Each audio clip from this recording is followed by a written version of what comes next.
Welcome to red TV. నేను మీ Teja. So pastor Praveen చనిపోయిన తర్వాత ఆయన పైన అనేక అనుమానాలు వ్యక్తం అవుతున్నాయి. చాలామంది పాస్టర్స్ ఆరోపణలు కూడా చేస్తున్నారు. అయితే ఇదే టైంలో నిన్న రీసెంట్గా ఒక వీడియో బయటకు వచ్చి చాలా సెన్సేషనల్ సృష్టించింది. ఆ వీడియో ఏంటంటే ప్రవీణ్ పాస్టర్ ఒక వైన్ షాప్కి వెళ్ళి ఒక మందు బాటిల్ కొనుక్కుంటున్నట్టు, అక్కడ ఫోన్పే చేసి మళ్ళీ అక్కడి నుంచి తిరిగి వెళ్తున్నట్టు కూడా ఒక సీసీటీవీ ఫుటేజ్ నిన్న రిలీజ్ చేయడం జరిగింది. అది ప్రతి న్యూస్ ఛానల్లో కూడా చాలా వైరల్ అయింది. చాలామంది క్రిస్టియన్స్ చాలా బాధపడ్డారు ఆ వీడియో చూసిన తర్వాత. అయితే మరి కొంతమంది ఏం చేశారంటే ఆ వీడియోలో ఒక స్క్రీన్ షాట్ తీసి, అంటే ఏ టెక్నాలజీ వాడి ఫేస్ మార్చే ప్రయత్నం చేశారు. దాన్ని మళ్ళీ వేరే గ్రూప్స్లో సర్క్యులేట్ చేసి అక్కడ ఉన్నది ప్రవీణ్ పాస్టర్ కాదు మరొక వ్యక్తి అని చెప్పేసి అంటున్నారు. నార్మల్గా మన తెలుగు ఇటు అంటే ఓవరాల్గా మన ఇండియా చూసుకున్నా మన ఫేస్లన్నీ కూడా ఇతర దేశాలతో పోల్చుకుంటే కొంచెం వేరే రకంగా ఉంటాయి. అంటే వాళ్ళు సర్క్యులేట్ చేసిన ఆ ఫోటో మొత్తం కూడా ఒక చైనా దేశానికి లేకపోతే ఒక కొరియా దేశానికి సంబంధించిన ఆ ఫేస్ కట్లో ఉంది. ఆ ఫోటో కూడా మీకు పక్కన ఒకసారి మేము స్క్రోల్ చేస్తాం, దాన్ని చూసి మీరు చెప్పండి. ఇక్కడ ఏంటంటే నిజానికి అక్కడ ఉన్నది ప్రవీణ్ పాస్టర్ అని చెప్పేసి నేను చెప్పట్లా, బట్ బయటకు ఒక వీడియో వచ్చింది, అది కూడా పోలీస్ శాఖ వారు రిలీజ్ చేశారు కాబట్టి మనం దాని గురించి మాట్లాడతాం. అయితే ఫస్ట్ నుంచి కూడా పాస్టర్ ప్రవీణ్ చనిపోయిన తర్వాత ముఖ్యంగా చాలామంది పాస్టర్స్ ఎక్కువగా ఫైట్ చేశారు. చాలామంది మీడియా ఛానల్ ముందుకు వచ్చి మాట్లాడడం, అలాగే ఎవరో కావాలనే కుట్ర చేసి చంపేశారు, ఇంతకుముందు ఆయన డిబేట్స్లో కూర్చున్న వాళ్ళే దానికి ఇతనికి సంబంధం ఉందంటే ఈ మర్డర్ చేసిన వాళ్ళకి దీనికి ఖచ్చితంగా ఒక సంబంధం ఉందంటూ కూడా చాలామంది పేర్లు బయటకు తీసి మాట్లాడడం జరిగింది. అందులో నేను దాచే ప్రయత్నం ఏం చేయను. ముఖ్యంగా కరుణాకర్ గారి పేరు వాడారు, అలాగే హమారా ప్రసాద్ పేరు వాడారు, లలిత్ కుమార్ పేరు కూడా వాడారు. అంటే వీళ్ళ హస్తం ఉందన్నట్టుగా మాట్లాడారు. అంటే వీళ్ళ పేర్లు ఎందుకు బయటకు వచ్చాయంటే నార్మల్గా ఇతనితో ఎక్కువగా డిబేట్స్ జరిగాయి, అలాగే వీళ్ళకి ఉన్న సొంత ఛానల్లో ఒకరిపైన ఒకరు ఆరోపణలు చేసుకున్నారు. ఆ విషయం అంతా కూడా పక్కన పెడితే అసలు మనం ఫస్ట్ నుంచి మాట్లాడుకుందాం. అంటే ఈయన కేసులో రోజు రోజుకి ఒక కొత్త మలుపు తిరుగుతుంది.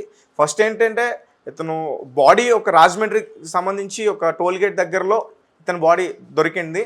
సో అంటే ఆ శవం పైన ఒక బుల్లెట్ బండి అతని పైన పడటం, అంటే చాలామంది ఏమంటున్నారంటే ఆ బుల్లెట్ పైన ఉండటంతో ఎవరో కావాలని చంపేసి ఆ బుల్లెట్ పైన పెట్టేసి ఆ మాస్క్ ఉన్న దాన్ని మడత పెట్టి ఆ స్పెట్స్ పక్కన పెట్టేసి వెళ్ళిపోయారంటూ కూడా చాలామంది చెప్పడం జరిగింది.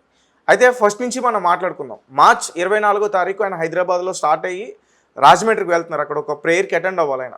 అంటే అది ప్రేయర్కి వెళ్తున్నారా లేకపోతే ఏదైనా పార్టీకి వెళ్తున్నారా అనేది అయితే మనకు తెలియదు. వాళ్ళ కుటుంబ సభ్యులు బయటకు వచ్చి చెప్తే కానీ మనకు అర్థం కాదు.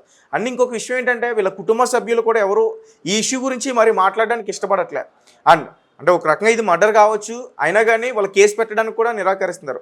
అండ్ ఆ రోజు ఎప్పుడైతే మార్చ్ 25వ తేదీ రాజమండ్రి హాస్పిటల్కి అతని బాడీని తీసుకొచ్చారో ఆ రోజు కూడా వాళ్ళు కేసు పెట్టడానికి నిరాకరించారు. పోస్ట్ మార్టం కూడా వాళ్ళ మిస్సెస్ ఒప్పుకోలేదు. ఎవరైతే ప్రవీణ్ పాస్టర్ ఉన్నారో వాళ్ళ వైఫ్ మీద చాలామంది పాస్టర్స్ కూడా సీరియస్ అయ్యారు. అండ్ మరీ ముఖ్యంగా ప్రవీణ్ పాస్టర్కి సంబంధించిన బామర్ది ఆ రోజు మేము చూసుకుంటాం, మీరందరూ కూడా ఇక్కడి నుంచి వెళ్ళిపోండి అంటే చాలామంది పాస్టర్స్ రివర్స్ అయ్యి బయటకు వచ్చి కేసుని తప్పుదోవ పట్టించే ప్రయత్నం చేస్తున్నారంటూ కూడా మాట్లాడారు. అండ్ అదే రోజు టీడీపీ రాష్ట్ర అధికార ప్రతినిధి రాజేష్ మహాసేన, సో అక్కడ కూడా ఆయన వెళ్ళి మాట్లాడడం, ఆ పోలీసులతో మాట్లాడడం, ఎందుకంటే వాళ్ళు అధికార పార్టీలో ఉన్నారు కాబట్టి కొంచెం వాళ్ళకి అవకాశం ఉంటుంది మాట్లాడడానికి.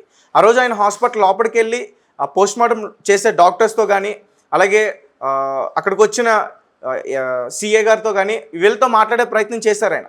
అయితే కొంతమంది పాస్టర్స్ని వాళ్ళు కూర్చోబెట్టి అసలు ఏం జరిగిందనే మ్యాటర్ కూడా ఎక్స్ప్లెయిన్ చేసే ప్రయత్నం జరిగింది అక్కడ.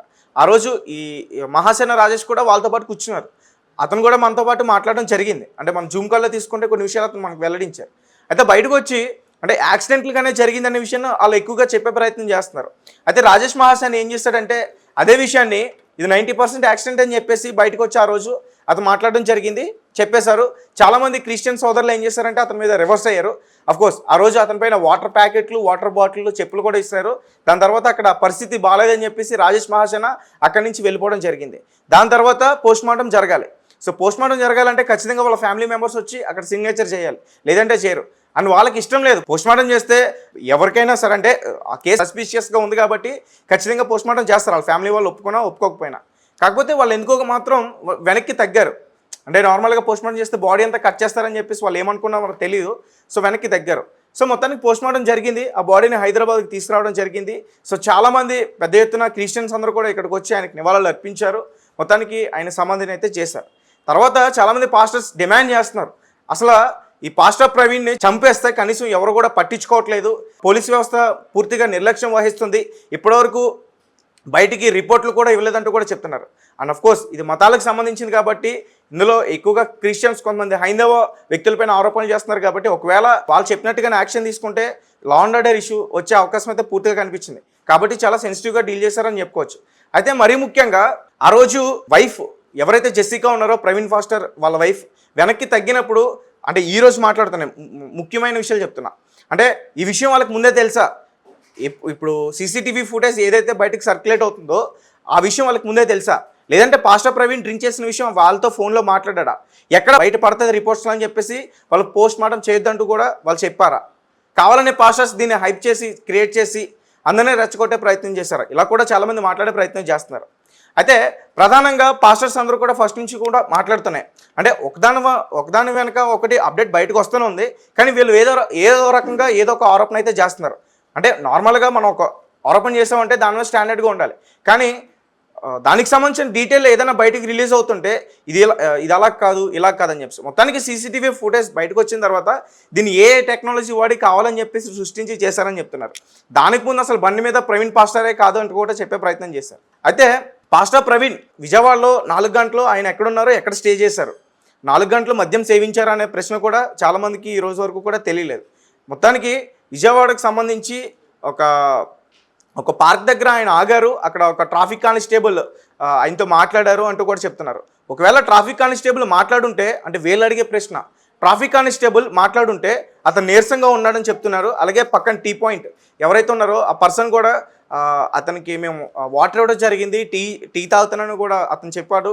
సగం టీ తాగి పక్కన పెట్టేశాడు, చాలాసేపు వరకు కూడా ఇక్కడే స్టే చేశాడని చెప్తున్నారు. అండ్ విజయవాడ గురించి నేను ఎక్కువ మాట్లాడుతున్నాను. ఎందుకు మాట్లాడుతానంటే విజయవాడ కన్నా ముందు కోదాడ ఉంది. యాక్చువల్గా మనకి సర్క్యులేట్ అవుతున్న బయట వీడియో ఏదైతే ఉందో అది రాజమండ్రికి సంబంధించింది, ఏలూరు దగ్గరది. సో వీళ్ళు చాలామంది బయటికి ఇప్పుడు మాట్లాడుతున్న విషయాలు ఏంటంటే కోదాడలో ఆగాడైనా మద్యం తీసుకోవడానికి. దానికి సంబంధించిన సీసీటీవీ ఫుటేజ్ అయితే ఇప్పటివరకు బయటికి రాలేదు, ఏలూరుది మాత్రమే వచ్చింది. అండ్ ఇంకోటి ఏంటంటే ఏలూరులో నిజానికి పాస్టర్ ప్రవీణే మందు కొనుక్కున్నాడా అంటే వీడియో అయితే రిలీజ్ చేశారు కానీ మరి ఫోన్పే చేసినట్లుగా మనకు విజువల్ కనిపిస్తుంది. సో అంటే పేమెంట్ డీటెయిల్స్ కనుక తీస్తే అందులో పాస్టర్ ప్రవీణ్ డీటెయిల్స్ ఉంటే ఖచ్చితంగా అది ప్రవీణ్ అనుకోవచ్చు. దాన్ని ఎవరో కూడా మేనేజ్ చేయడానికి ప్రయత్నించే అవకాశం ఉండదు. అండ్ పోలీసులు కూడా క్లియర్గా బయట పెట్టేస్తారు. సో అంటే చాలామంది ఏమడుగుతున్నారంటే ప్రవీణ్ పాస్టర్ ఒకవేళ కోదాడలో డ్రింక్ చేసి అతను ట్రావెల్ చేస్తున్నప్పుడు మధ్యలో అతను ఎక్కడైనా పడినప్పుడు ఓకే అతని హెడ్లైట్ కూడా పగిలిపోయింది ఇలా అనుకోవచ్చు. మరి ఇక్కడ విజయవాడలో ట్రాఫిక్ పోలీస్ ఆఫీసర్ మరి అతను మద్యం సేవించున్నాడు కదా, అతని కనీసం మరి అతని మీద యాక్షన్ తీసుకోవాలి కదా. ఒకవేళ అతను మద్యం సేవించి బండి మీద వెళ్తానని అతను ఆపాలి కదా, మరి అతను ఎందుకు ఆపలేదు అంటూ కూడా చాలామంది అడిగే ప్రయత్నం చేస్తున్నారు. అది కూడా నిజమే. ఎందుకంటే ఒకవేళ అతనంతటా అతనికి జరిగిన ప్రమాదం ఇప్పటివరకు మనకు అనిపిస్తుంది. అంటే వేరే వాళ్ళకి కనుక అతను డాష్ ఇస్తుంటే వాళ్ళకు కూడా ప్రాణాపాయం ఉండేది కదా. చాలామంది ఈ రకంగా అడిగే ప్రయత్నం చేస్తున్నారు. అండ్ ఎవరైతే ఇప్పుడు ఆ టీ షాప్ అబ్బాయి ఉన్నాడో అబ్బాయి నాకు తెలిసి అతను స్లాంగ్ చూస్తుంటే విజయవాడకు చెందిన అబ్బాయిలా కనిపించట్లేదు, తెలంగాణ అబ్బాయిలా కనిపిస్తున్నాడు. అక్కడ ఏదో రన్ చేసుకుంటున్నట్టున్నాడు. సో ఆ అబ్బాయి ఏం చెప్తున్నాడంటే అతను ఎవరో మాకు తెలీదు, అంత గుర్తుపట్టడానికి కూడా నాకు అనిపించట్లేదు. సో ఈ 2 days 3 days నుంచి బయట వార్తల్లో బాగా సర్క్యులేట్ అవుతుంది కాబట్టి అతను ప్రవీణ్ పాస్టర్గా నేను కూడా అనుకున్నా అని చెప్పేసి ఆ అబ్బాయి చేస్తాను. అంటే ఇంకొకటి ఏంటంటే చాలామంది ఏమడుగుతున్నారంటే అసలు ముందే ఎందుకు పోలీసులు వీళ్ళని విచారణ చేయలేదు, ఈ పోలీస్ ఆఫీసర్ని కానీ ఈ టీ సంబంధించిన ఈ షాప్ అతను కానీ అప్పుడే ఒకవేళ అప్పుడే వీళ్ళు విచారణ చేస్తుంటే పూర్తి ఆధారాలు బయటికి పడేవి కదా, ఎందుకు ఇంత ఆలస్యం చేశారు అంటూ కూడా చాలామంది అడిగే ప్రయత్నం చేస్తున్నారు. ఎందుకంటే ఒకవేళ వాళ్ళు ఫాస్ట్గా ఇన్వెస్టిగేషన్ చేస్తే స్టెప్ బై స్టెప్ చేసుకుంటూ వస్తే ఇందులో అంటే ఒకవేళ అనుమానాలు ఉన్నాయి కాబట్టి అందరూ కూడా జాగ్రత్త పడే అవకాశం ఉంది కాబట్టి సో చాలా సెన్సిటివ్గా డీల్ చేశారని చెప్పుకోవచ్చు. సో ఫైనల్గా నేను చెప్పేది ఏంటంటే కొంతమంది పాస్టర్స్ సంబంధించి ఈరోజు చాలామంది కూడా సైలెంట్ అయిపోయారు, ఎవరు కూడా ముందుకు వచ్చి మాట్లాడే ప్రయత్నం చేయట్లేదు.